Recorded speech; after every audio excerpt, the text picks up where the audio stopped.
오늘 이 시간은 가난한데 부자라 생각하는 이들에게 라는 제목으로 함께 은혜의 말씀 나누고자 합니다. 우리 교회에 계시다가 사천포로 내려가신 장화순 집사님이라고 계세요. 예전에는 삼천포였죠. 그런데 삼천포 분들이 지역명 때문에 사람들에게 또 여러 이야기를 듣는다 해서 아마 사천포로 바뀌어진 것으로 알고 있습니다. 그 집사님께서 목사님 한번 내려오시면 좋은데 근본 여름이 얼마나 더운지 애들도 내려오려는 말 못하십니다 뭐 이렇게 저에게 전화로 얘기하시더라고요. 저는 이게 사투리가 잘 안 돼서요. 여름 날씨도 이제 조금씩 지나가고 그리고 가을에게 그 자리를 내주는 것 같습니다. 조금 살만하시죠? 아침은 정말 완연한 가을과 같은 그런 시간들을 보내고 있습니다. 저도 밤에 잠시 걸으면서 얇은 잠바를 조금 챙겨놔야 되나 싶어가지고 이렇게 장롱에서 살펴보는데 그 얇은 잠바 안에 배춧잎이 2개가 있더라고요. 그래서 제가 역시 가을이 좋구나, 가을은 벌써 풍성한 계절이구나, 그런 생각을 했습니다. 돈에 관해 유명한 책을 쓴 저자가 그의 책에서 부자가 되는 3가지 방법 이야기하더라고요. 첫 번째는 부모님이 부자면 부자가 될 수 있다, 상속받아서. 두 번째는 우리 성도님들께서도 토요일마다 로또 사시는지 모르겠는데 로또 당첨되면 부자 될 수 있다. 세 번째는 사업을 시작해서 성공하면 부자가 될 수 있다. 부자 되기가 쉽습니까? 어렵습니까? 어렵죠. 제가 하나 방법 알고 있습니다. 땅을 팠는데 우연히 석유가 나오면 또 부자가 될 수 있죠. 저자가 이 책에서 돈을 다루는, 즉 부자가 되는 사람은 4가지 능력이 있다. 그러니까 그 일시적인 부자가 아니라 그 부요함과 그 부자됨을 끊임없이 누릴 수 있는 사람들에게는 4가지 능력이 있는데 이 4가지 능력을 좀 말씀을 드릴까요? 첫 번째는요, 돈을 버는 능력들이 있더라는 것이죠. 우리도 주위에 보면은 이렇게 돈의 흐름, 또 돈이 어디로 가고 어디에 모이는지를 유별나게 잘 보시는 분들이 계시죠. 그래서 돈을 버는 일에 있어서는 진취적이고 낙관적이고 포기할 줄 모르더라는 것이고요. 둘째는 돈을 모으는 능력들이 있다라는 겁니다. 우리가 돈을 잘 벌어도 어떠세요? 분명 돈을 내가 벌었는데 월말이 되면은 돈이 다 헤프게 써져 버렸단 말이죠. 즉 돈에 대한 지출과 보관 능력이 탁월한 사람들이 있다라는 겁니다. 세 번째는요, 그 벌고 모은 돈을 유지하는 능력이 있습니다. 돈을 벌어서 돈을 모아놓기는 했지만 그것을 잘못 운영해서 한순간에 날려버리는 분들도 적잖이 있습니다. 그러니까는 벌고 모아둔 돈을 유지하고 잘 운영할 수 있는 능력들, 그리고 마지막으로는요, 돈을 잘 쓰는 능력이 있더라.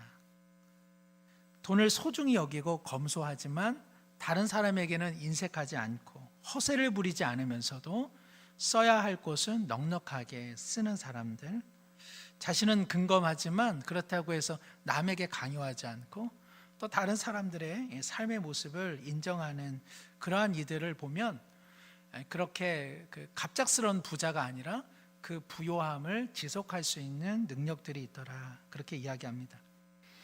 제가 이 돈에 관한 4가지 능력을 제가 읽으면서 2가지를 생각했습니다. 첫 번째는 이 4가지 능력 중 하나도 내게는 없구나. 그리고 두 번째는 이제 목회자다 보니까는 병입니다. 병. 이게 돈이 아니라 은혜도 가능하지 않을까? 하나님의 은혜를 구하는 능력, 하나님의 은혜를 모으는 능력, 하나님의 은혜를 유지할 수 있는 능력, 그리고 하나님의 은혜를 잘 사용하는 능력. 하나님, 제게 돈에 대한 능력은 없지만 제게 또 우리 모든 성도님들에게도 이 은혜에 관한 4가지 능력이 있으면 좋겠다, 그런 생각을 하면서 기도를 했습니다. 어떠세요, 우리 성도님들께서는?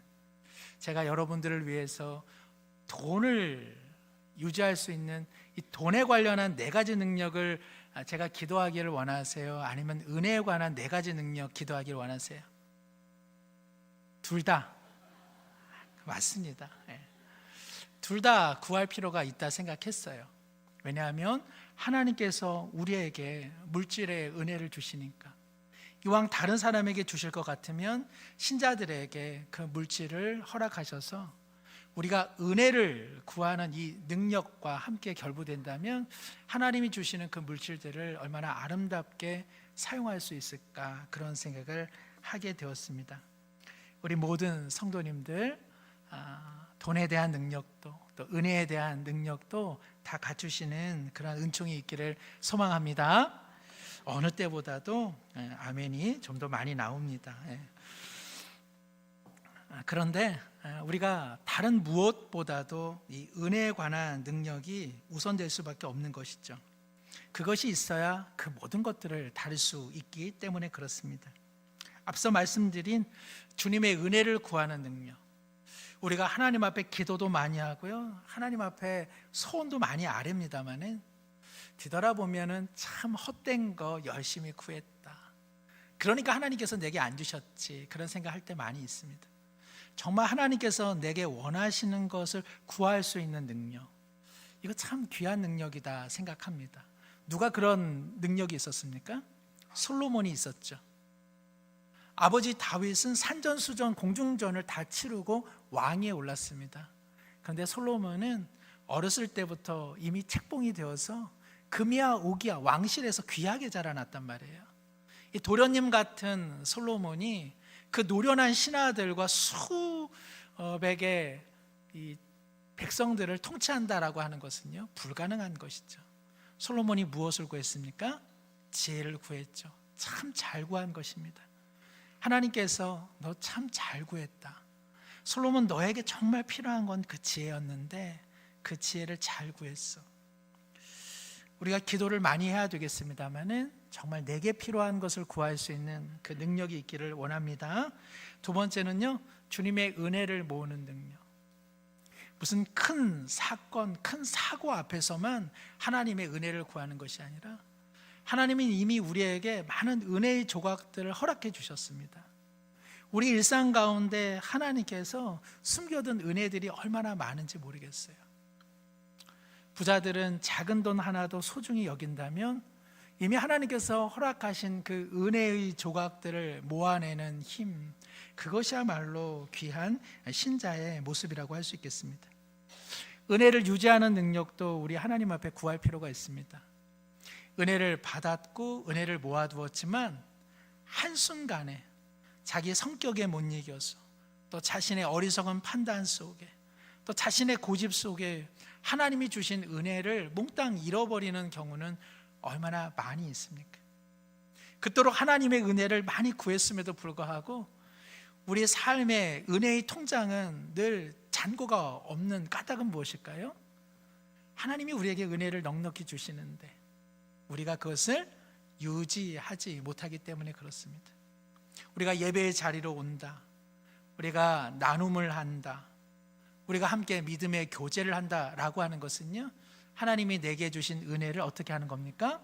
유지할 수 있는 귀한 자리인 것이죠. 끝으로요, 은혜를 잘 사용하는 능력. 은혜를 많이 받았어요. 근데 그 은혜는요, 자기 안에만 갇혀 있으면 그 은혜는 순환되지 않습니다. 하나님께서는 그 은혜를 유통하고 잘 사용하기를 원하시는 것이죠. 우리가 섬기는 것, 우리가 봉사하는 것, 우리 나누는 것은요, 은혜를 잘 쓰는 능력입니다. 이와 같은 삶을 사는 이들은 어떻겠습니까? 은혜가 끊이지 않겠죠. 그 삶이 물된 동산 같아서 하나님이 은혜를 주시고 그 은혜를 발견하고 그 은혜를 유지하고 그 은혜를 잘 사용하니까 그 인생은 어떤 인생이 될까요? 은혜가 선순환되는 거겠죠. 돈이 선순환된다라고 하시면 벌써 아멘 나왔을 텐데, 은혜 한번 좌우로 한번 고백하겠습니다. 은혜가 선순환되는 인생을 삽시다. 은혜가 선순환되는 인생을 삽시다. 그렇죠? 하나님께 은혜를 구하고, 그리고 이미 허락된 은혜를 모으고, 하나님과의 관계성 속에서 그 은혜를 소중히 유지하고, 그 은혜가 다만 내 삶에만 머무는 것이 아니라 그 은혜가 필요한 이들과 함께 나눌 수 있는 인생. 오늘 설교는 이것만 기억하셔도 됩니다. 자, 이제 덤으로 또 다른 이야기를 좀 하겠는데요, 이런 말씀의 배경 속에서 오늘 라우디게아 교회를 향한 주님의 음성이 우리를 향한 주님의 뜻이 되기를 원합니다. 요한계시록 초반에는요, 성령께서 주님의 메시지를 7교회에 전하게 되는데, 안타깝게도 라우디게아 교회는 마지막 7번째 교회인데 칭찬과 격려가 없습니다. 당시 그리스 로마라고 하는 우상과 그리고 세속 철학과 사상이 들끓는 그러한 현실 속에서 예수님을 주로 고백하는 신자들의 삶은 어찌 보면 목숨을 내놓은 삶이라고 할 수 있죠. 그러니 우리 주님께서 격려도 하실 만하고 칭찬도 하실 만한데, 유독 라우디게아 교회에는 그러한 주님의 메시지가 없습니다. 그것은 시급한 내용이 있었기 때문에 그렇습니다. 라우디게아 교회를 향해 우리 주님께서 갖고 계시는 어떠한 시급한 마음이 있었던 것이죠. 첫째는 그들이 회개하여 돌이켜야 되고요, 두 번째는 주님과 사귐이 깊어져야 하는 것입니다. 오늘 이 이야기를 제가 함께 나눌 때에 성경에 뭐 그런 교회 이야기다 이렇게 생각하시면 안 되고, 오늘 주님께서 내게 주시는 말씀이다, 우리 그런 마음으로 함께 듣기를 원합니다. 이 은혜에 관한 영적인 부자가 되는 방법은요, 하나님의 말씀이 거울이 되어서 자신을 비춰보는 사람입니다. 영적으로 가난하게 살아가는 이유는 하나님의 말씀을 거울이 아니라 반사시켜버리는 것이죠. 하나님은 내게 말씀하시는데 그것을 자꾸 다른 성도, 교회, 그리고 가족, 이웃에게 반사를 시켜버리면 하나님의 말씀의 은혜는 내 것이 되지 못하는 것입니다. 우리 모두 하나님의 말씀을 들을 때 나를 비춰보라 하시는 거구나, 내 얼굴을, 내 마음을 비춰보는 그러한 성찰의 은총이 있기를 원합니다. 라우디게아 교회가 책망받는 첫 번째 이유는요, 그들의 신앙과 믿음이 유용하지 않다는 겁니다. 어떤 면에서 그들의 믿음과 그리고 신앙은요, 크게 쓸모가 없는 거예요. 그래서 오늘 우리 주님께서 너희들은 너무 미지근하여 내가 너희를 토해낸다 라고 말씀하십니다. 15절과 16절 말씀 우리 함께 한번 읽겠습니다. 내가 내 행위를 아노니 내가 차지도 아니하고 뜨겁지도 아니하도다. 내가 차든지 뜨겁든지 하기를 원하노라. 내가 이같이 미지근하여 뜨겁지도 아니하고 차지도 아니하니 내 입에서 너를 토하여 아멘. 여기 물에 대한 이야기가 나오는데요, 그리고 라우디게아 교회를 향해 오늘 주님께서 미지근하다, 미지근해서 너희들의 이 물은 내가 먹지 못하겠다 말씀을 하십니다. 이 물에 대한 내용은요, 당시 라우디게아 교회가 위치한 라우디게아 지역과 맞물려 있습니다. 라우디게아 교회는요, 물맛이 좋지 못한 지역이었습니다. 그래서 식수가 이렇게 외부에서 끌어오지 않으면 미적지근한 이러한 그 물맛 때문에 큰 어려움을 경험하고 있었습니다. 가져오는 물조차도 사실은 그 수도관을 통해서 끌어오기 때문에 물맛이 좋지 않아서 먹는 사람들이 물을 달게 못 먹는 형편에 있었습니다. 인근에 있는 두 지역은요, 물맛이 좋았습니다.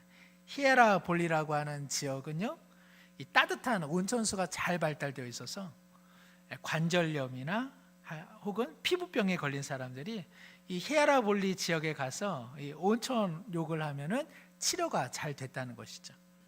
또 우리가 잘 아는 골로새 교회가 있는 골로새 지역은요, 높은 산맥이 있어서 맑은 물들이 끊임없이 흐르고 있었다는 겁니다. 많은 여행객들이 골로새로 가면 그 시원한 물맛, 그 시원한 샘물 때문에 우리가 여행을 더 잘할 수 있어 그런 기대감을 가졌다는 것입니다. 제가 그래서 생각해 보니까 골로새가 왜 골로새인가? 피곤하고 목마를 때 골로 새면 맑은 시냇물이 있다. 그래서 골로새다. 제가 1부 예배 때, 2부 예배 때는 안 하겠습니다 했는데 제가 약속을 어기고 했습니다. 다음에는 안 하겠습니다. 어쨌든 간에 이 데살로니가 라우디게아 교회와 인근한 이 히에라볼리의 따스한 온천, 그리고 골로새 지역의 이 맑은 샘물, 이것들이 언제나 라우디게아 사람들에게는 부러움의 대상이 돼서 수도관을 통해서 그 물들을 공급을 받았습니다. 그러나 수도관을 통해서 그 물들이 도착했을 때는 어떤 경우는 석회질로 인해서 많이 오염이 되었고, 또 어떤 경우에는 미적지근하게 데워져 버린 것이죠. 오늘 주님께서 그와 같은 배경을 가지고 그들에게 말씀하고 있는 겁니다. 너희들이 시원한 물 혹은 따뜻한 물을 요구하는 너희들의 삶의 지경 속에서 너희들조차도 그 물을 마시면 미지근해서 이거는 갈증도 해소 못하고 이것은 피곤도 해소 못하니 버려버리라 라고 말한다면 너희들의 신앙의 모습도 그러하다라고 이야기하는 것이죠. 우리의 신앙은요, 쓸모가 있어야 됩니다. 누구에게 쓸모가 있어야 되죠? 우리 자신에게 쓸모가 있어야 됩니다. 영적으로 지치고 영적으로 피곤하고 영적으로 목마를 때에 과연 우리의 신앙은 우리 자신을 살려내고 있습니까?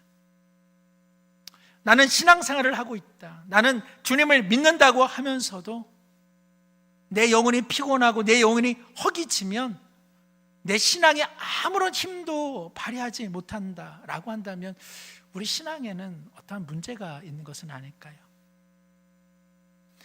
나는 신앙이 있는데 내 신앙으로 우리 가족은 그 피곤한 인생 가운데 활기를 얻고 있습니까? 목마른 인생들이 나의 신앙 때문에 조금 더 맑은 샘물과 같은 경험을 하고 있습니까?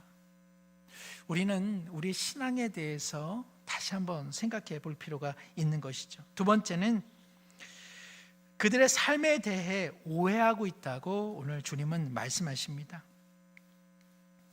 그들은 부자였습니다. 부자가 나쁜 것 아닙니다. 오늘 주님께서는 그들이 부자라고 해서 결코 책망하지 않습니다. 그들은 부자인데 영적으로 너무 가련하고 너무 빈곤한 상태에 있었습니다. 그들은 영적인 허풍, 영적인 기만 속에 그들은 살아가고 있었다는 것이죠. 오늘 예수님께서 그들에게 이렇게 말씀하시죠. 17절과 18절 말씀 우리 함께 한번 읽겠습니다.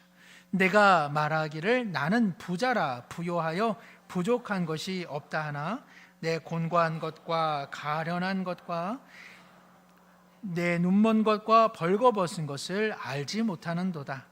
내가 너를 권하노니 내게서 불로 연단한 금을 사서 부요하게 하고 흰옷을 사서 입어 벌거벗은 수치를 보이지 않게 하고 안약을 사서 눈에 발라보게 하라. 라우디게아 교회는 초대 교회 지역에서 융성하고 그리고 번성한 지역으로 유명했습니다. 돈이 모이는 곳이었습니다. 금이 유통되는 곳이었습니다. 오늘 말씀에 눈먼 것을 모른다라고 말하는 것은 이 지역이 유명한 안과 의학교가 있었습니다. 그리고 질 좋은 이 안약이 생산되는 곳이었습니다. 벌거벗은 것을 알지 못한다라고 말하는 내용도 이곳이 섬유 산업이 호황을 누린 곳이었습니다. 그들은 돈이 많아서 부자라 생각했고, 그리고 안가와 안약이 발전되었기 때문에 자신들은 뭐든지 뚜렷하게 볼 수 있다고 생각했습니다. 아름다운 옷들을 보고 아름다운 옷을 걸치면서 그들의 인생도 아름답다라고 생각했던 것이죠. 오늘 주님께서 말씀하십니다. 너희들의 외형은 부자인지 모르나 너희들만큼 가련하고 가난한 인생이 없다는 것이죠. 너희들은 시력을 보호하고 안약을 넣어서 너희들의 눈을 맑게 한다고 자부하고 있지만 하나님의 뜻에 대해서는 앞을 보지 못하는 사람과 같다고 이야기하십니다.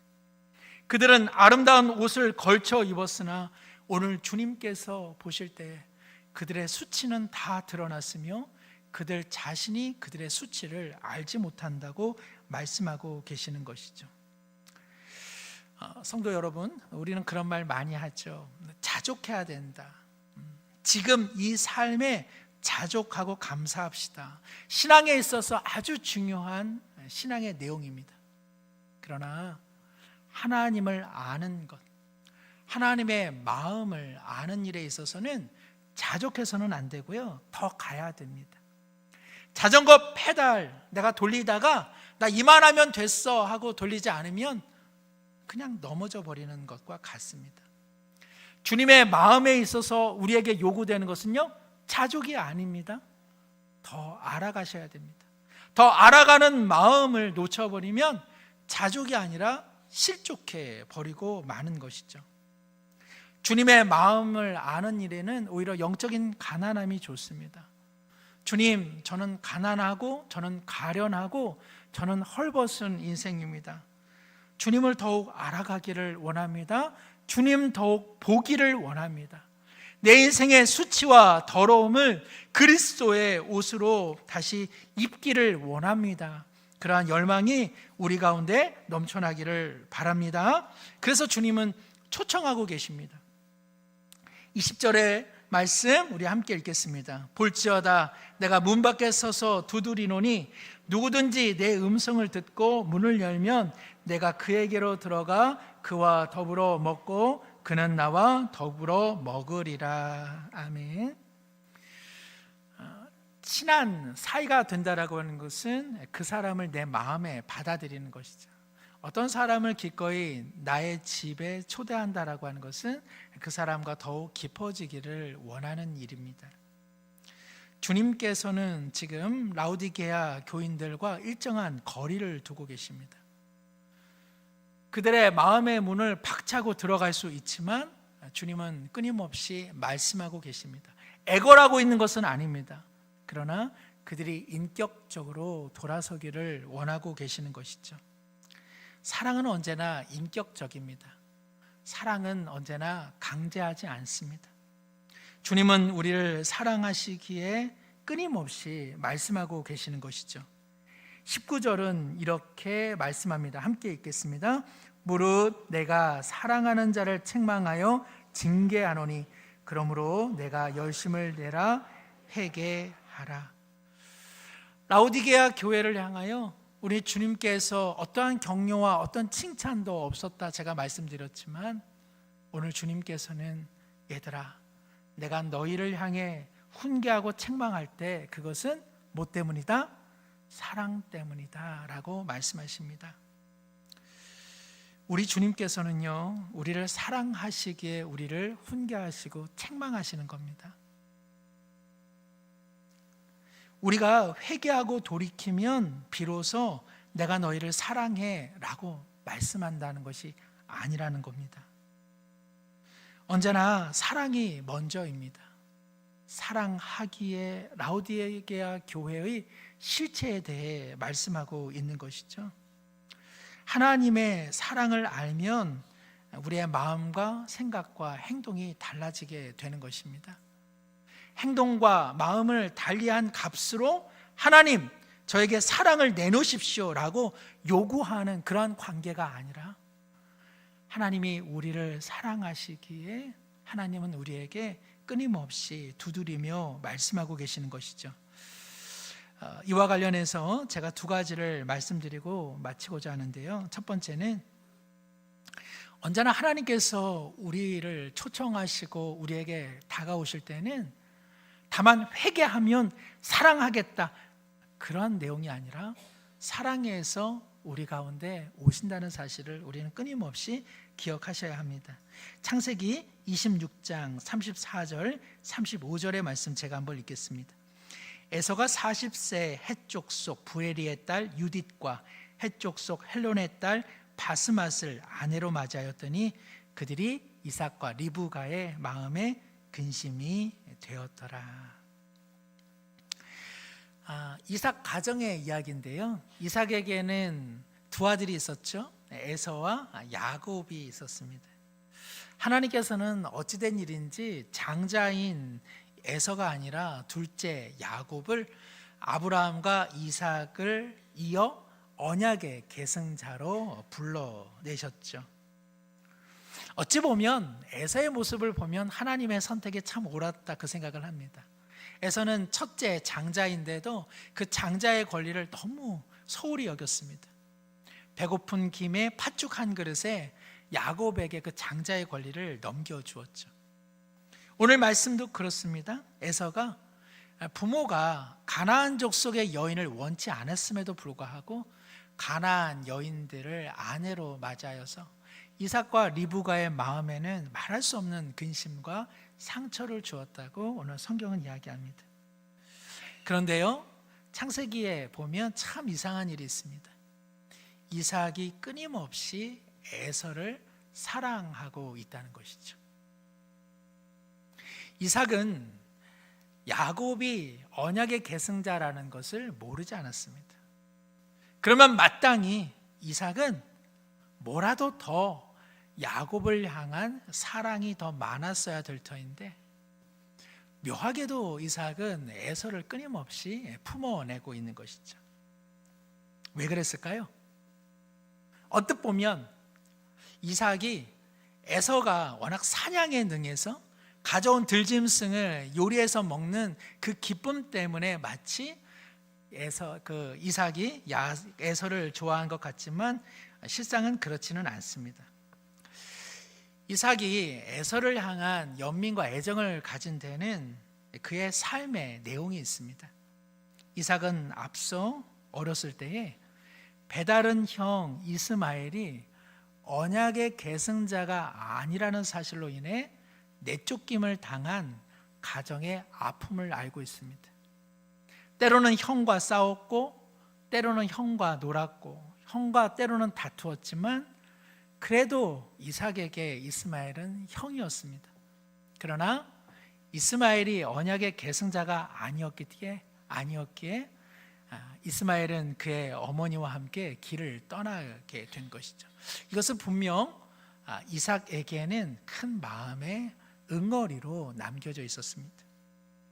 이삭 자신에게도 어려운 삶의 내용이 있었는데 그것은 아브라함을 이은 언약의 계승자라는 현실 속에서 모리아 산에 그의 아버지 아브라함을 통하여 결박을 당했었죠. 그리고 사랑하는 아버지의 칼날이 자신의 목까지 내려오는 그런 충격적인 시간들을 이삭은 보냈습니다. 이삭에게는 언약의 계승자라고 하는 것이 얼마나 큰 짐인지와 그리고 언약의 계승자가 아닌 삶이 얼마나 위태로운지를 이삭은 알고 있었던 것이죠. 그러기에 언약의 계승자가 되지 못하는 에서에 대한 아비의 마음은 쉽사리 끊어질 수 없었던 것입니다. 이것이 부모님의 마음이고요. 이것이 바로 우리 주님의 마음입니다. 더 못나고 더 부족하고 더 연약하면 연약할수록 마음이 가는 것, 그것이 바로 부모의 마음이요 라오디게아 교회를 향한 주님의 마음이라면 오늘 우리가 더 주님 뜻대로 살지 못할 때에 하나님께서 심판을 준비하시는 것이 아니라 도리어 우리를 더 사랑하시고 우리에게 더 가까이 다가와 우리의 마음의 문을 두드리고 계시는 것이죠. 사랑하는 성도 여러분, 하나님의 회개 또 하나님의 책망을 받을 때에 그것을 일종의 거래로 생각해서는 안 되고 하나님의 사랑이 나를 불러내고 계시는구나. 하나님의 사랑이 오늘도 내게 찾아오시는 주님의 사랑으로 언제나 맞아 들이시기를 바랍니다. 두 번째, 하나님께서 우리에게 회개를 촉구하시는 것은요, 그 삶이 그리스도인의 삶의 방식과 어울리지 않기 때문에 그렇습니다. 어느 새끼 사자가 태어났는데 부모를 잃어버렸습니다. 자기가 사자인지 자기가 뭔지 전혀 모르는 거예요. 초원과 들판을 다니다가 어떤 양무리를 발견했는데 양들도 털이 있고 자기도 털이 있고 그들도 네 발로 다니고 자기도 네 발로 다니고, 아, 나는 양인가 보다 하고는 그 양무리에 섞여서 살아갔습니다. 풀을 뜯어 먹었습니다. 음매하면서 소리를 내며 그렇게 지내오던 차에 갑자기 양들이 다 흩어지기 시작합니다. 무슨 일인가 싶었는데 저 멀리서 어쩐지 자기를 닮은 듯한 한 동물이 우렁차게 포효하며 양무리를 향해 달려오는 것이죠. 그때 비로소 이 사자는 깨달았습니다. 아, 나는 양이 아니구나. 나는 저 웅장한 저 짐승, 즉 나는 사자를 닮은 바로 사자였다는 것을 깨닫게 된 것이죠. 주님이 우리에게 회개를 촉구하시는 것은 우리 다운 삶을 살게 하시기 위함인 것입니다. 우리는 다른 사람의 삶이 아닙니다. 우리는 주님의 부르심을 받은 신자의 삶을 살라고 오늘 주님은 우리 가운데 요청하고 계시는 것이죠. 그들은 부자라 그것을 몰랐습니다. 그들은 아름다운 옷을 걸치고 있어서 그들의 실체를 놓치고 말았습니다. 그들은 자기 자신을 바라보는 눈이 어두워져 버렸습니다. 그래서 주님께서는 말씀하신 것입니다. 너희는 가련한 인생을 살고 있어. 너는 너 자신에 대해 아직 모르고 있구나. 너가 입은 그 옷은 너가 입을 그 옷이 아니라고 말씀하고 계시는 것이죠. 말씀을 마칩니다. 사랑하는 성도 여러분, 하나님은 부자라 하여 윤택한 삶을 산다고 하여 아름다운 옷을 입고 있어 라오디게아 교회를 책망하고 있는 것이 아닙니다. 그들의 정체성을 놓쳐버렸기 때문에 그렇습니다. 하나님의 충만한 사랑을 그들은 물질보다 소홀히 여겼기 때문에 그렇습니다. 죄는 언제나 우리를 기만합니다. 이 정도면 됐어. 이 정도면 주님 뜻대로 사는 거야 라고 우리를 자기 만족 속에 살아가게 하는 겁니다. 그런 인생이 된다면 우리 자신도 그렇고 누구도 그 피곤한 인생 가운데 따뜻하게 해줄 수 있는 능력이 없고 우리 자신도 목마를 때 시원한 샘물의 믿음을 가질 수는 없는 것입니다. 우리가 가련하다면 하나님은 우리를 더 사랑해 주십니다. 시작되어지는 한 주간 하나님의 은혜를 구하고 우리 일상 가운데 놓여진 하나님의 은혜를 모으고 주님과의 관계성 속에서 그 은혜를 유지하며 우리도 누군가의 인생에 작은 온천으로 맑은 샘물로 그렇게 은혜로 쓰임받는 우리 분이엘의 가을이 되기를 축복합니다. 기도하겠습니다. 하나님 아버지, 떠나가지 아니하실 뿐 아니라 사랑하시기에 언제나 우리와 함께 하시니 감사합니다. 풍성한 가을 속에 그러나 우리 영혼에 가련한 것을 보게 하여 주시고 우리 내면을 향하여 눈이 어두워지지 않게 하여 주시옵소서. 아름다운 것들을 추구하되 우리의 수치를 덮어주실 그리스도의 보혈의 아름다움을 날마다 찬미하게 하여 주시옵소서. 한 주간 주님 원하시는 은혜를 구하게 하여 주시고 이미 우리 가운데 허락된 주님의 은혜가 얼마나 큰지 볼 수 있는 눈을 주시며 주님과의 관계성 속에서 신자들과의 아름다운 사귐을 통해 은혜가 유지되며 그리고 주님 주신 은혜를 누군가의 삶에는 따스한 온천처럼, 누군가의 삶에는 맑은 샘물처럼 쓰임 당할 수 있도록 은혜를 베풀어 주옵소서. 예수님의 이름으로 기도드립니다. 아멘.